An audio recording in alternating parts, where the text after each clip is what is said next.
제 아내와 저는 여러 가지 것들이 다릅니다. 그런데 TV를 볼 때도 서로 다른 성향을 가지고 있습니다.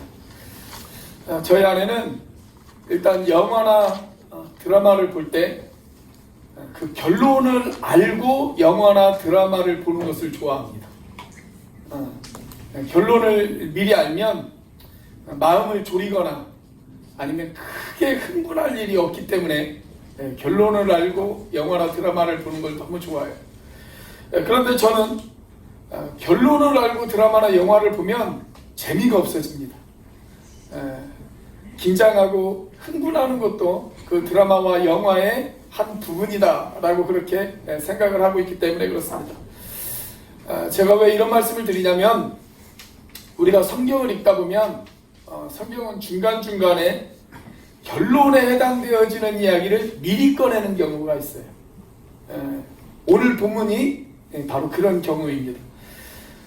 메시아가 오실 것이고, 그리고 그 메시아를 통해 역사의 끝날에 이루어질 그 결론적인 모습을 오늘 미리 성경은 우리에게 보여주고 있습니다. 자, 역사의 끝날에 어떤 일들이 일어날지를 우리가 미리 알면 우리가 세상을 살면서 너무 흥분할 필요도 없고요. 그리고 또 너무 두려워하거나 불안해할 필요도 없을 것입니다. 자, 유대인들은 지금도 메시아를 기다리고 있죠. 우리는 이미 오신 메시아, 그러니까 예수님이 우리들의 구주가 되시고 우리의 메시아가 되신다라고 그렇게 우리들은 믿고 있습니다. 자, 그런데 유대인들은 예수님을 메시아로 인정하지 않고 있기 때문에 그들은 지금도 메시아를 기다리고 있어요.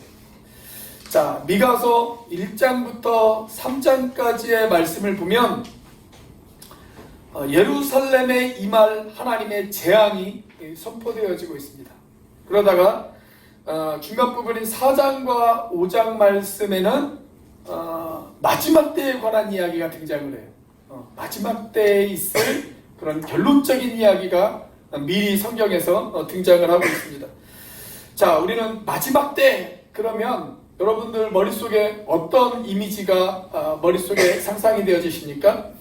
우리는 마지막 때 그러면 막 전쟁이 일어나고 전염병이 창궐하고 지진이 일어나고 이런 것을 우리는 마지막 때의 모습이다 라고 이렇게 생각하기가 쉬워요. 자, 그런데 성경에서 이야기하는 종말은 그런 비극적인 모습이 아닙니다.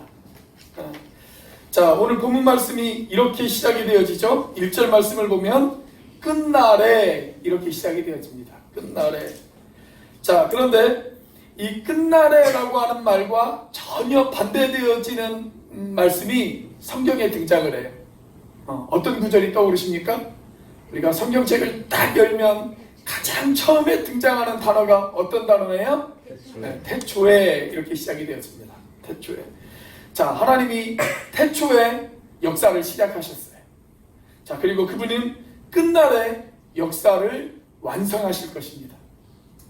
그러니까 역사를 창조하신 그분이, 역사를 시작하신 그분이 또한 역사를 완성하시기도 하시는 겁니다. 자, 그러니까 우리 믿는 사람에게 있어서 마지막 때란 어떤 때이냐? 역사가 완성되는 때예요.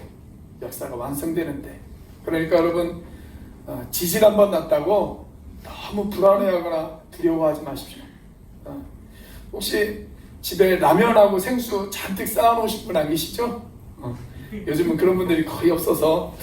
자, 예수님이 2000년 전에 이 땅에 오셨을 때 히브리서 1장 2절 말씀에 보면 이런 표현이 등장을 합니다. 자, 같이 한번 읽어볼까요? 시작. 이 모든 날 마지막에는 아들을 통하여 우리에게 말씀하셨으니 이 아들을 만유의 상속자로 세우시고 또 그로 말미암아 모든 세계를 지으셨느니라.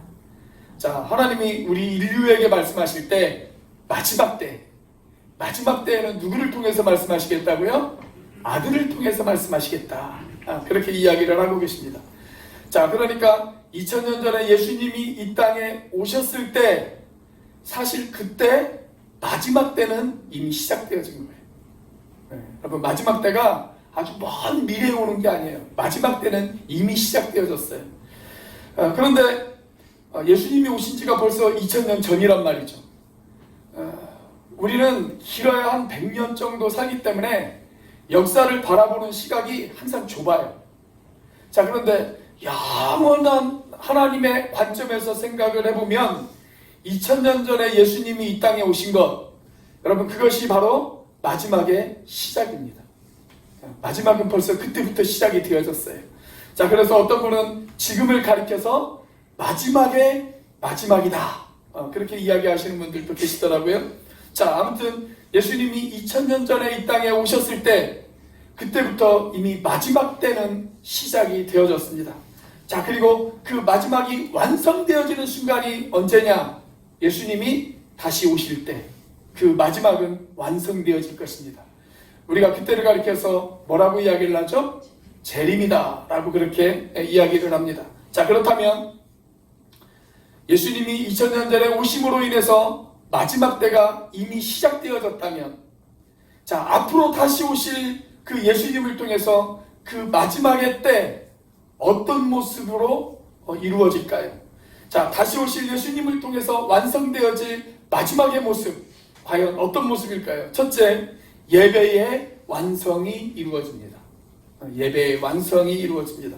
자, 오늘 본문의 1절과 2절 말씀을 같이 한번 읽어보겠습니다. 시작! 끝날에 이르러는 여호와의 전의 산이 산들의 꼭대기에 굳게 서며 작은 산들 위에 뛰어나고 민족들이 그리로 몰려갈 것이라. 곧 많은 이방 사람들이 가며 이르기를 오라 우리가 여호와의 산에 올라가서 야곱의 하나님의 전에 이르자. 자, 그런데 여러분, 이 말씀이 이사야 2장 2절과 3절에도 똑같이 등장합니다. 글자 몇 글자만 다르고 아주 똑같은 표현이 거기에도 등장을 하고 있어요. 제가 미가서를 처음 강의하면서 여러분들에게 말씀을 드렸는데, 이 미가 선지자와 같은 시대에 활동했던 선지자가 누구냐면 이사야 선지자예요. 자, 그래서 이사야서에도 보면 여호와의 산에 오르고 하나님의 전에 이르자, 이런 똑같은 표현이 거기에도 등장을 합니다. 자, 그런데 여기에서 말하는 산은 어떤 산일까요? 여기에서 말하는 산은 성전이 있는 성전산을 말하는 것입니다. 성전산. 자, 우리가 지금 예루살렘에 가보면 예루살렘에 3개의 산이 있어요. 3개의 산. 자, 이게 예루살렘의 지도인데 구예루살렘의 지도예요.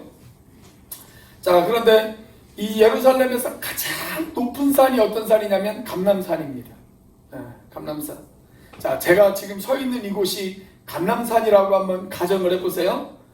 그러면 서남쪽으로 보면, 이 감람산에서 봤을 때, 감람산 정상에서 봤을 때 서남쪽으로 보면 거기에 작은 언덕이 하나 있습니다.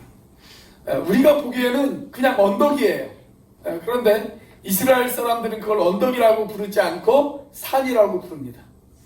그 산이 무슨 산이냐면 시온산입니다. 시온산. 자, 그리고 이 감람산에서 바로 눈앞에 보이는 곳에, 바로 코앞에 보이는 곳에 둥근 돔 하나가 있어요. 황금색 둥근 돔 하나가 있습니다. 그것이 바로 옛날 이스라엘 성전이 있던 곳인데, 지금은 이스라엘 성전은 없고 거기에 이슬람 사원이 하나 있죠. 이슬람 사원. 자, 이 이슬람 사원이 있는 자리가 곧 어디냐면 성전산입니다. 성전산. 자, 그러니까 예루살렘에 가면 거기에는 3개의 산이 있어요. 첫 번째 가장 높은 산은 어떤 산이에요? 감람산. 자, 거기에서 서남쪽으로 보면 시온산이 있어요. 그 시온산에 가보면 거기에 다윗의 무덤도 있고요. 그렇습니다. 거기 시온산이 있고 바로 정면에 보이는 것이 무슨 산이라고요? 성전산이 있습니다. 자, 이제 여러분들은 예루살렘 모든 관광을 다 마치셨습니다. 자, 여기에서 여호와의 산에 오르자라고 했을 때 이 산은 어떤 산을 가리키는 거냐면 바로 성전산을 가리키는 것입니다. 성전산. 자, 그런데 사람들이 성전산에 올라가는 이유는 뭘까요? 거기에 성전이 있으니까. 그 성전에서 하나님 앞에 예배하기 위해서 사람들은 성전산에 올라갑니다. 자, 그런데 여기 2절에서 강조되어지고 있는 것은 예배가 아니에요. 예배가 아니라 2절에서 강조되어지고 있는 건 뭘 강조하고 있냐면 많은 이방 사람들이 그 성전산에 올라가게 되어질 것이다 라는 것입니다. 이방 사람들이 올라가게 되어질 것이다. 그게 강조점이에요. 자, 마지막 때에 많은 이방 사람들이 성전산에 올라가서 거기에서 하나님을 예배하게 될 것이다 라는 겁니다. 여러분, 유대인들은 선민의식이 아주 강하죠. 유대인들은 지금도 우리만 하나님의 백성이다 이렇게 생각하고 있습니다. 그런 선민의식이 아주 강해요. 자, 그렇게 선민사상에 사로잡힌 이 유대인들이 이 말씀을 처음 접했을 때 그들이 얼마나 충격을 받았을까요? 아니, 자기들만 성전에 들어가야 하는데 자기들만 성전에 들어가는 것이 아니라 이방인들이 그 성전에 같이 들어가서 하나님 앞에 함께 예배드린다.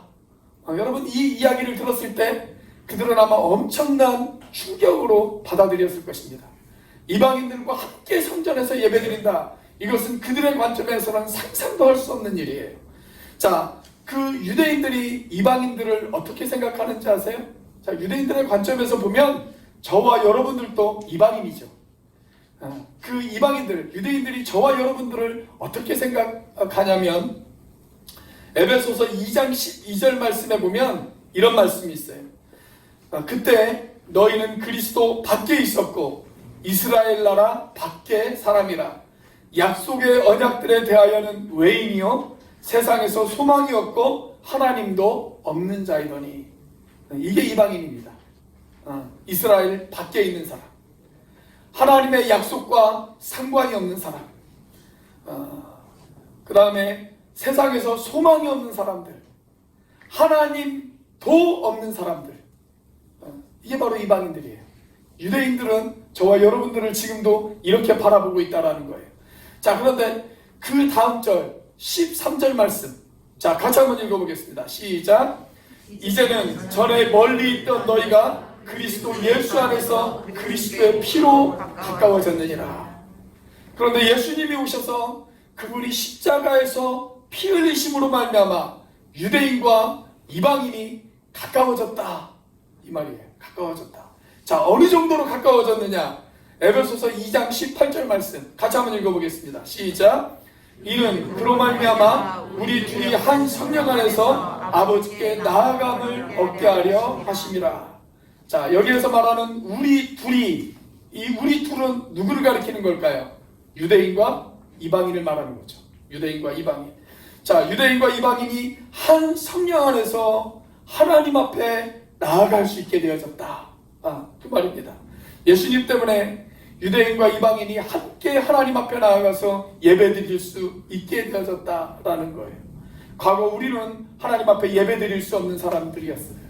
그러나 예수님 때문에 우리도 하나님 앞에 나아가 하나님 앞에 예배드릴 수 있게 되었다. 즉 세계 모든 민족이, 모든 열방이, 모든 사람이 하나님을 예배할 수 있게 되었다. 그때가 언제냐? 마지막 때 그런 일이 있다라는 거예요. 자, 그런데 예수님이 이 땅에 이미 2000년 전에 오셔서 우리가 하나님을 예배할 수 있잖아요. 그러니까 마지막 때는 이미 시작되어진 거예요. 이미 시작되어진 거. 그러니까 지금이 언제냐면 지금이 곧 마지막 때입니다. 마지막 때. 마지막 때는 이미 시작되어졌어요. 자, 그런데 이 마지막 때가 완성되어지는 날, 예수님이 다시 오시는 날, 그때 어떤 일들이 벌어질까요? 자, 요한계시록 7장 9절과 10절 말씀. 자, 같이 한번 읽어보겠습니다. 시작. 이 일 후에 내가 보니 각 나라와 족속과 백성과 방언에서 아무도 능히 셀 수 없는 큰 무리가 나와 흰 옷을 입고 손에 종려가지를 들고 보좌 앞과 어린 양 앞에 서서 큰 소리로 외쳐이르되 구원하심이 보좌에 앉으신 우리 하나님과 어린 양에게 있도다. 이게 종말의 가장 위대한 드라마입니다. 각 나라와 모든 족속, 모든 백성, 세상에 존재하는 모든 언어들로 우리가 함께 모여 하나님 앞에 예배하게 되어질 것이다 라는 거예요. 예수님이 다시 오실 때 일어날 모습이에요. 완벽한 예배의 영광을 회복하는 것. 여러분, 우리가 이 땅에서 드리는 예배는 아직도 불완전한 예배예요. 민족들과 언어들로 다 분리되어져 있어요. 교파별로 분리되어져 있고 지역별로 분리되어져 있습니다. 심지어는 한 교회에서 예배를 드려도 1층과 2층으로 분리되어져 있잖아요. 설교하는 저도 완전하지 못해요. 같이 예배하는 여러분들도 완전하지 못합니다. 그래서 우리는 완전하지 못한 사람들이 모여서 완전하지 못한 예배를 지금 드리고 있어요. 자, 그런데 이 불완전한 예배의 영광을 아직도 온전하게 경험하지 못한 우리들, 그런 우리들이 주님이 다시 오실 때 우리는 완전한 예배를 하나님 앞에 드릴 수 있게 되어진다는 거예요. 완전한 사람들이 모여서 하나님 앞에 완전한 예배를 드릴 수 있게 되어지는 그날이 우리 가운데 온다라는 것입니다. 여러분, 우리 주님이 다시 오시는 그날, 저와 여러분들이 완전한 예배의 영광을 회복할 수 있게 되어질 줄로 믿습니다. 아멘. 자, 다시 오실 예수님을 통해 완성되어질 모습, 어떤 모습일까요? 두 번째로, 말씀의 완성이 이루어집니다. 말씀의 완성이 이루어집니다. 자, 말씀을 다른 말로 이야기하면 율법이라고 이야기할 수가 있어요. 율법. 자, 오늘 본문 2절의 중간 정도부터 우리가 한번 읽어보도록 하겠습니다. 시작. 그가 그의 도를 가지고 우리에게 가르치실 것이니라. 우리가 그의 길로 행하리라 하리니 이는 율법이 시온에서부터 나올 것이요 여호와의 말씀이 예루살렘에서부터 나올 것이니라. 자, 여기에서 말하는 그는 메시아죠. 메시아이신 예수님이 우리에게 율법을 가르치시고 우리가 그 말씀대로 행하게 되어질 것이다 라고 그렇게 이야기를 하고 있어요. 자, 우리가 마태복음에 나오는 그 예수님의 산상수훈을 보면 예수님께서 어느 날 이렇게 선포를 하십니다. 자, 마태복음 5장 17절 말씀 같이 한번 읽어볼까요? 시작. 내가 율법이나 선지자를 폐하러 온 줄로 생각하지 말라. 폐하러 온 것이 아니요 완전하게 하려 하니라. 예수님이 오셨어요. 그 예수님께서 저와 여러분들의 삶의 구주와 주님이 되셨어요. 우리가 그 예수님을 우리의 구주로 영접을 했어요. 자, 그러면 저와 여러분들에게 어떤 일이 일어날까요? 내가 예수님을 구주로 영접하면 저와 여러분들에게 일어나는 일. 자, 예수님께서 가르쳐 주신 말씀이 우리 안에 있어요. 우리 안에 그 말씀이 우리 안에 있습니다. 자, 그리고 우리는 그 말씀을 가지고 붙들고 살아갑니다. 그 말씀을 붙들고 살아가요. 자, 그런데 아직은 때때로 저와 여러분이 그 말씀에 역행해서 살아갈 때가 있어요. 내가 분명히 예수님을 내 주님으로 영접했고 그 예수님을 사랑하고 그리고 그 예수님의 말씀대로 살려고 노력은 하지만 그러나 때때로 우리가 부족해서 말씀과 역행하며 살아갈 때가 있습니다. 그래서 우리 안에 말씀이 완전히 아직 이루어지지 않았어요. 우리가 말씀대로 살려고 노력을 하지만 그 말씀이 완전히 우리 속에 이루어지지 못했습니다. 그런데 우리 주님이 다시 오시는 그날 사람들이 하나님의 말씀 앞에 완전히 순종하게 되어질 날이 온다라는 것입니다. 완전히 순종하게 되어질 일이 온다. 그래서 그 말씀이 내 삶에서 완성이 되어져요. 지금은 말씀이 내 삶 가운데 완성이 되어지지 못했지만 우리 주님이 다시 오시는 그날 그 말씀이 내 삶 가운데 완성되어질 것입니다. 내가 완전히 주님의 말씀 앞에 순종하는 그날이 온다라는 것입니다. 지금은 그 말씀과 역행하며 살아가고 있지만 그러나 주님이 오실 때 저와 여러분은 완전한 말씀의 사람이 되어질 것입니다. 저는 그날을 꿈꿉니다. 목사가 죽으라고 강대상에서 외쳐도 절대 변하지 않는 사람들이 있어요. 절대 변하지 않는 사람들. 그래, 너는 외쳐라. 나는 이렇게 살 테니. 이렇게 작정하며 결단한 사람들이 있습니다. 그런데 그런 분들도 그날이 오면 말씀 앞에 순종하게 되어질 것입니다. 그의 삶에서 말씀이 완성되어질 것입니다. 그래서 저는 그날을 꿈꿔요. 그날을 꿈꿉니다. 우리 앞뒤 좌우에 있는 분하고 같이 한번 인사를 해볼까요? 이렇게 한번 인사를 해보겠습니다. 그날엔 당신도 바뀌게 될 것입니다. 한번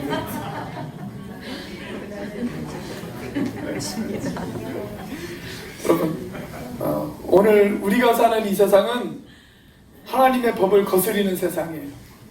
하나님의 말씀과 역행하는 그런 세상입니다.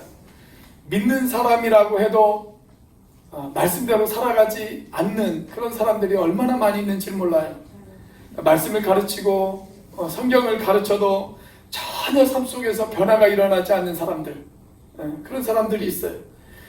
특별히 우리 목자 되시는 여러분, 여러분들을 목원들을 위해서 말씀으로 권면하고 기도하고 눈물로 그분들을 위해서 애쓰고 수고를 해도 전혀 변화가 일어나지 않아서 속상한 그런 때 있으십니까? 없으십니까? 그런 때 있으시죠? 저도 그렇습니다. 저도 그렇습니다. 아무리 설교해도 변화가 없는 사람들을 바라보면 어떤 때는 회의감이 들 때도 있고요, 어떤 때는 깊은 패배감에 빠질 때도 있어요. 그런데도 여러분 실망하지 마십시오. 포기하지 마십시오. 왜냐하면 그날이 오면 그 사람도 바뀝니다. 그 사람도 바뀌어요. 그런데 그날이 오기 전에는 아직도 세상이 혼란스러워요. 왜 세상이 혼란스러운지 아십니까?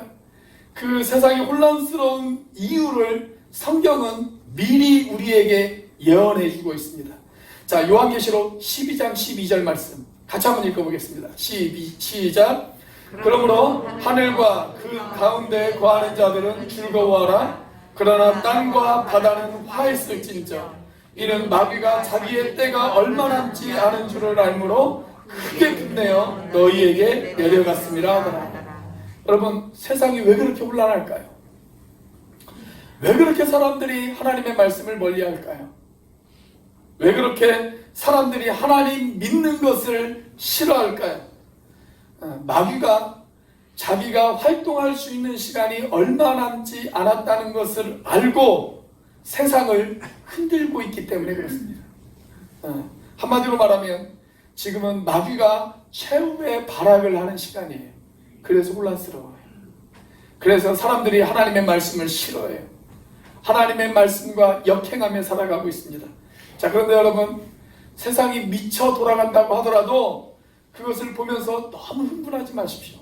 이렇게 생각하시기 바랍니다. 지금이 마지막 때라 그렇구나. 그렇게 생각하시기 바랍니다.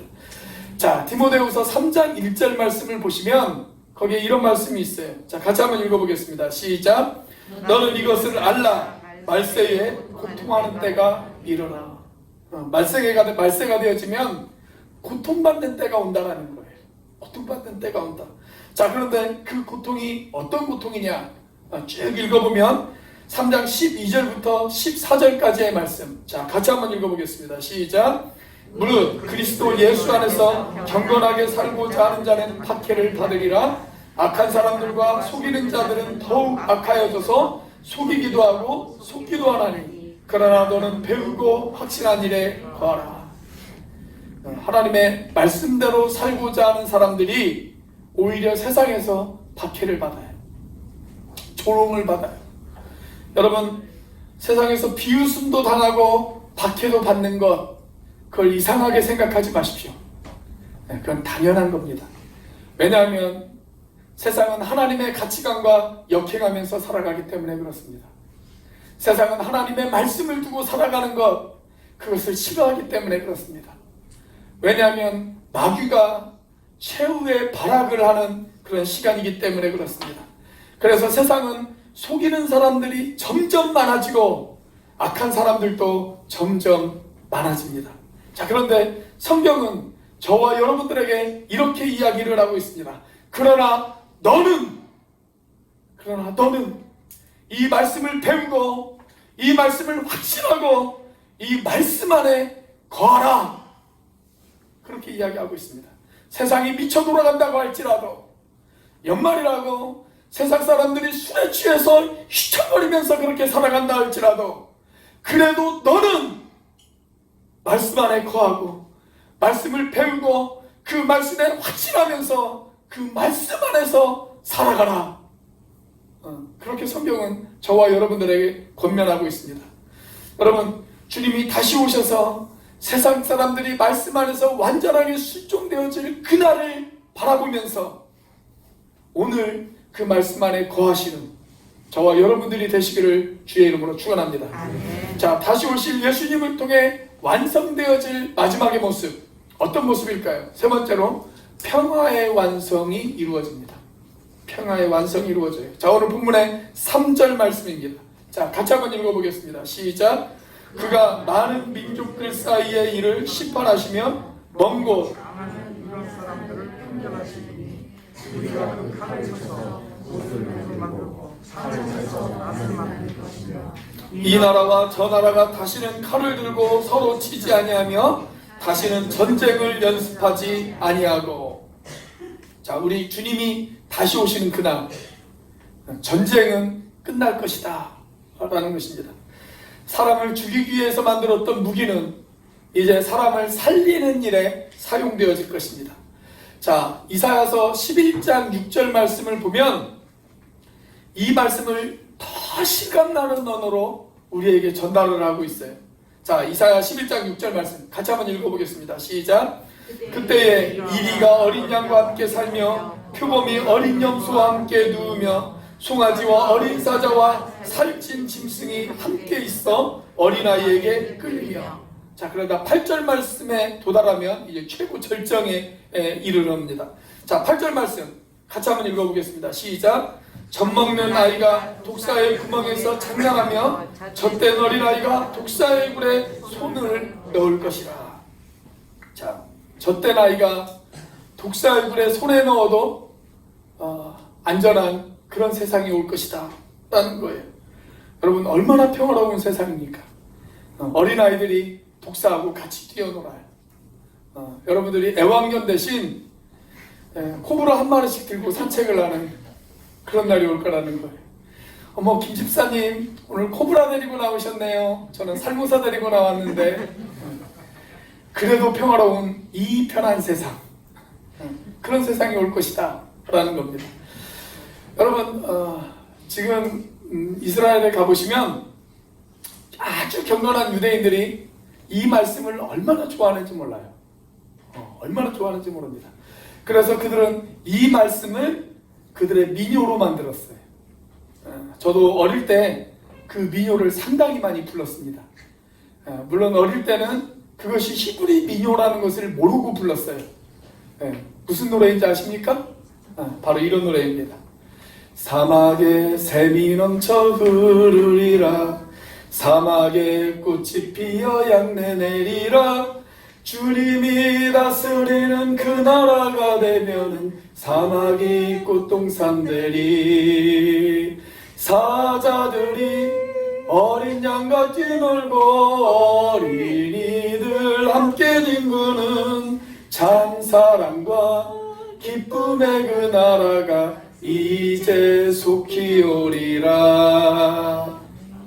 이게 마지막 때 우리에게 찾아올 평화가 완성된 모습, 샬롬이 완성되어진 모습의 세상입니다.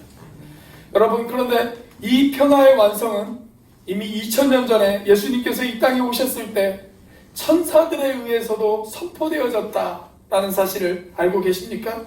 자, 누가복음 2장 14절 같이 한번 읽어보겠습니다. 시작. 지극히 높은 곳에서는 하나님께 영광이요 땅에서는 하나님이 기뻐하신 사람들 중에 평화로다 하니라. 자, 그런데 우리에게 이런 질문이 있을 수 있잖아요. 아니, 예수님이 2000년 전에 이 땅에 오셔서 그 평화를 가지고 오셨다면 왜 세상은 아직도 전쟁의 소식이 끊이지 않는가요? 특별히 우리가 사는 이 한반도는 지금도 아직도 소란스럽고 우리는 여전히 핵전쟁의 위기 가운데 불안에 떨고 있고 언제 일어날지 모르는 전쟁 앞에서 우리는 불안해하고 있잖아요. 여러분, 예수님께서 2000년 전에 평화를 가지고 이 땅에 오셨는데 왜 우리는 아직도 전쟁의 공포에서 떨어야만 할까요? 자, 그런데 여러분, 2000년 전에 예수님께서 평화의 왕으로 이 땅에 오셨을 때 사람들이 그 평화의 왕을 거절했습니다. 종려나무 흔들면서 그들이 평화의 왕으로 오셨던 예수님을 환영했지만 며칠이 지나지 않아서 그 평화의 왕을 그들이 거절했잖아요. 자, 그렇게 쉽게 변덕하는 그 이스라엘 사람들, 그 사람들을 바라보면서 우리 예수님께서 어떤 반응을 보이셨습니까? 이런 반응을 보이셨어요. 가까이 오사 성을 보시고 우시며 그러셨어요. 예수님께서 우셨어요. 예수님께서 그 사람들을 바라보시면서 우셨습니다. 자, 예수님께서 우셨던 그 자리에 나중에 교회가 하나 생겨나요. 그래서 여러분들께서 예루살렘에 가보시면 그 교회를 볼 수가 있습니다. 그 교회 이름이 눈물교회입니다. 눈물교회. 예수님이 우셨던 그 자리에 세워진 교회. 잘 보시면 이 건물의 모양이 눈물처럼 되어 있어요. 그리고 건물의 지붕을 눈물을 담는 항아리의 모양으로 또 장식을 해놓았어요. 자, 예수님께서 여기에서 우셨단 말이죠. 이 교회 안으로 들어가 보면 창문을 통해서 예루살렘 시내가 다 보입니다.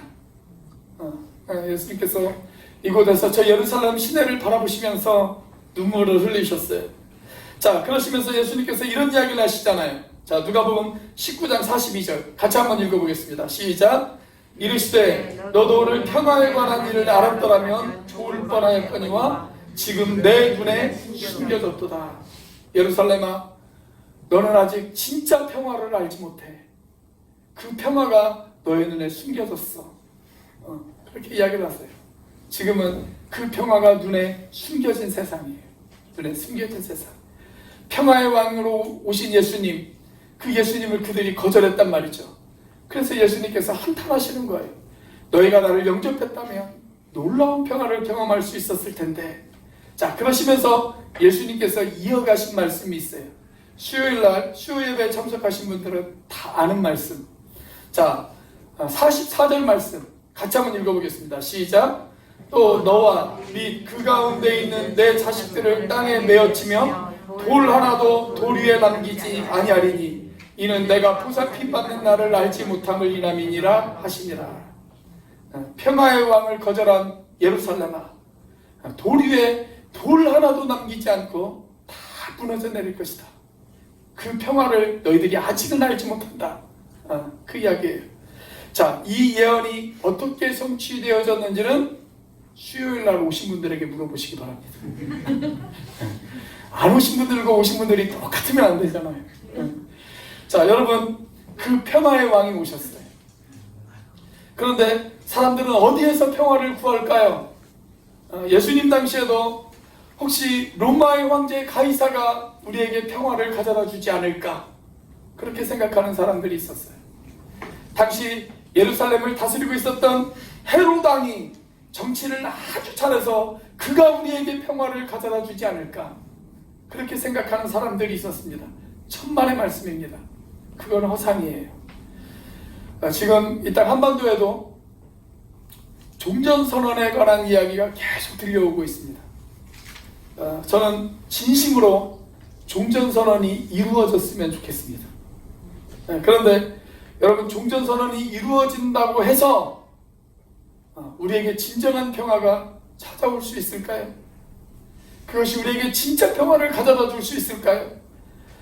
그렇지 않습니다. 이미 2000년 전 평화의 왕으로 이 땅에 오신 우리 주님만이 우리에게 진정한 평화를 가져다 주실 수 있다는 것을 믿으시기를 바랍니다. 그래서 중세시대 때부터 이 성탄의 계절이 돌아오면 그들이 늘 불렀던 캐롤이 있어요. 우리가 성탄의 계절이 되어지면 여러 캐롤들을 많이 부르지만 그래도 가장 오래된 성탄의 캐롤이 있다면 바로 이것입니다. 우리가 아까 불렀던 찬양, 찬송가 104장, 곧 오소서 임마누엘, 오 구하소서 이스라엘. 그 포로 생활 고달파 메시아 기다립니다. 기뻐하라 이스라엘, 곧 오시리 오 임마누엘. 자, 3절에 보시면 이런 가사가 있어요. 곧 오소서 소망의 주, 만 백성 안 보여요 글씨가. 만 백성 한맘 이루어 시기와 분쟁 없애고 참 평화 채워주소서. 여러분, 2000년 전 주님이 이 땅에 처음 오셨을 때 사람들은 평화의 왕으로 오신 그 주님을 거절했습니다. 그러나 주님이 다시 오실 때 그 평화는 이루어질 것입니다. 평화의 완성이 이루어질 것입니다. 진정한 샬롬이 이루어질 것입니다. 이 성탄의 계절, 그 평화를 사모하시는 저와 여러분들이 되시기를 주의 이름으로 축원합니다. 메리 크리스마스 앤 샬롬. 기도하시겠습니다.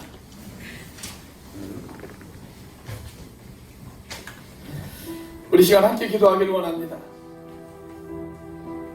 2021년 한 해의 마지막이 다가오고 있습니다. 그러나 2000년 전 예수님께서 이 땅에 오셨을 때 이미 마지막의 때는 시작되어진 것입니다. 하나님의 역사는 우리 주님이 다시 오실 그 최후의 마지막 시간을 향해서 지금도 달려가고 있습니다. 그분이 다시 오시면 불완전한 우리들의 예배가 완성되어질 것입니다. 말씀을 역행하며 살았던 우리가 한 종의 사람으로 완성되어질 것입니다. 전쟁과 난리의 소식이 끊이지 않는 이 땅에 완전한 평화가 이루어질 것입니다. 그날을 기대하면서 우리에게 주어진 오늘 순간순간의 삶, 나에게 주어진 그 삶을 후회하지 않고 살아갈 수 있는 내가 되어지게 해달라고. 오 하나님, 그렇게 나를 붙잡아 주옵소서.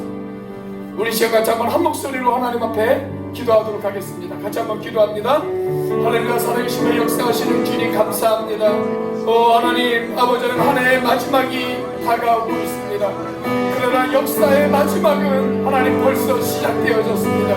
우리 주님이 오신 그날부로 아버지 하나님은 정말 역사의 마지막은 시작되어졌고, 아버지 하나님 그 마지막이 완성되어지는 그 순간을 향해서 지금도 달려가고 있습니다.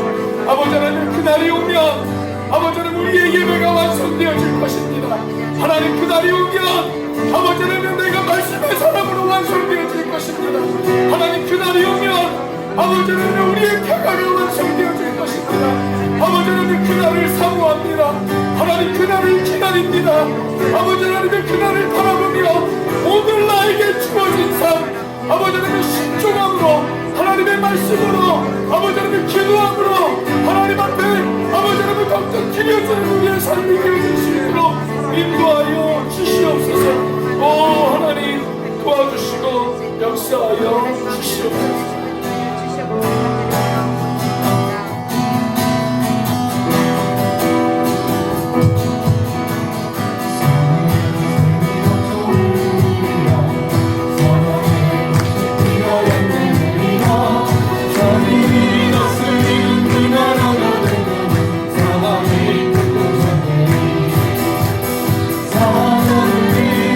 어린 양과 띠물고 우리 눈앞에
하나님, 또 한 해가 저물어 갑니다.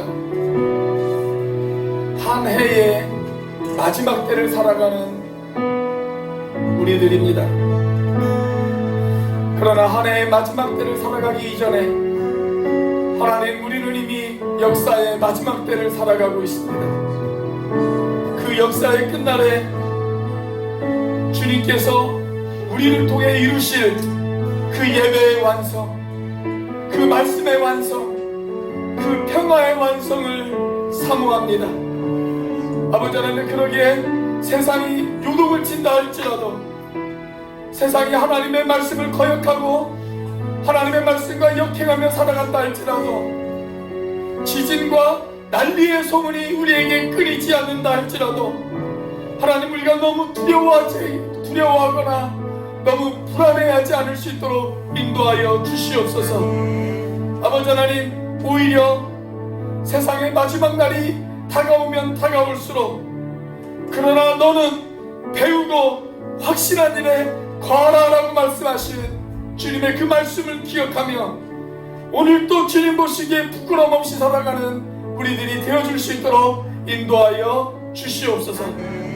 이제는 우리를 위하여 십자가에 달리신 성자 하나님의 은혜와 그 독생자를 죽기까지 내어주신 성부 하나님의 사랑과 지금도 그 사랑을 깨닫게 하시고 충만하게 하시는 성령 하나님의 교통하심이 주님이 이루실 그 마지막 날에 완성된 모습을 사모하며 주어진 순간순간의 삶 속에 최선을 다하기로 결심하는 우리 오늘교회 형제자매들 머리 위에, 이 예배에 참석한 모든 지체들 머리 위에, 그리고 지금도 온라인으로 예배드리는 우리 사랑하는 지체들 머리 위에, 또 타지에서 생활하고 있는 우리 사랑하는 자녀들 머리 위에 지금부터 영원까지 함께 하시기를 주님의 이름으로 축원하옵나이다.